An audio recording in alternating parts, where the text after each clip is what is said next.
Hello class. Today we will be talking about blood. There are two types of blood cells. There are red blood cells and white blood cells. Red blood cells, there is the hematocrit and the hemoglobin. Typically the hemoglobin in males is higher because females every month have their menstrual cycle, they lose a lot of blood.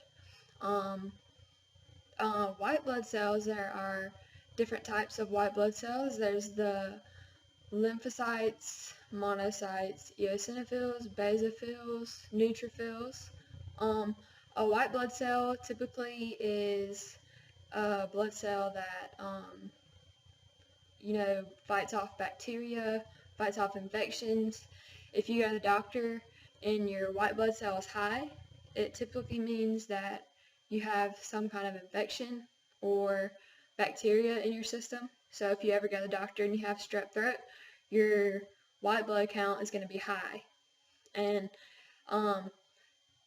most of the time, your doctor will give you an antibiotic, it'll go down.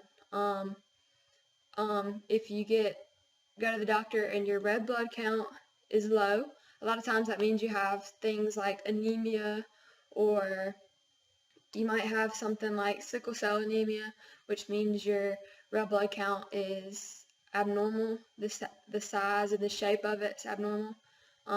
People with anemia, a lot of times will have to take a lot of iron and eat a lot of red meat or green vegetables.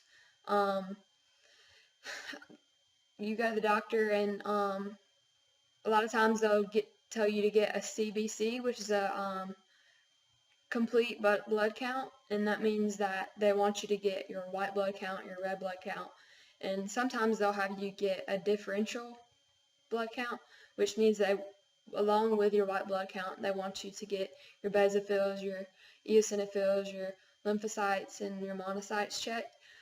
These are just things that have to do with eosinophils have to do with allergies. They regulate your allergies.